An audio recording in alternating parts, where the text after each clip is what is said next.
یہ دلچسپ کہانی ایک شاہین کے بچے کی ہے۔ ایک شخص کو کہیں سے شاہین کا ایک انڈا مل گیا۔ اس کے پاس ایک مرغی تھی اور وہ انڈوں کو سینچ رہی تھی۔ اس نے وہ انڈا مرغی کے نیچے رکھ دیا۔ جب وہ بچہ نکلا تو اس نے ارد گرد چوزوں کو دیکھا اور پھر اس نے خود کو بھی چوزا ہی سمجھ لیا۔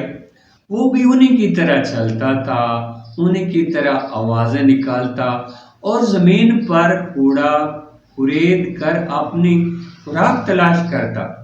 حالانکہ وہ ایک شاہین تھا، وہ کبھی چند فٹ سے زیادہ نہیں اڑتا تھا، کیونکہ اس نے بلند پروازی سیکھی نہیں تھی۔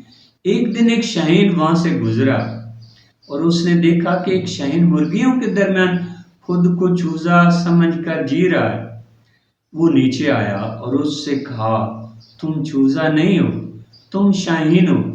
تمہارا کام زمین پر رینگنا نہیں، بلند پرواز کرنا ہے، چپٹنا ہے، پلٹنا ہے اور پھر پلٹ کر چپٹنا ہے۔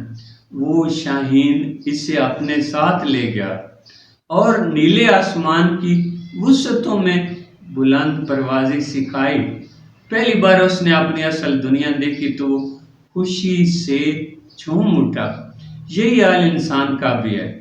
جو لوگ شکست خوردہ، محروم، مایوس اور محدود لوگوں کے درمیان رہتے ہیں، وہ خود کو بھی ویسا ہی سمجھ لیتے ہیں، لیکن حقیقت یہ ہے کہ آپ وہ نہیں جو آپ کا ماحول کہتا ہے، آپ وہ ہیں جو آپ بن سکتے ہیں۔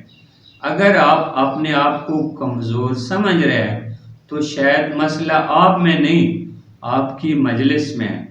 یاد رکھیں، شاہین کو پرواز سکھانے کی ضرورت نہیں، بس اسے آسمان یاد دلانے کی ضرورت ہے۔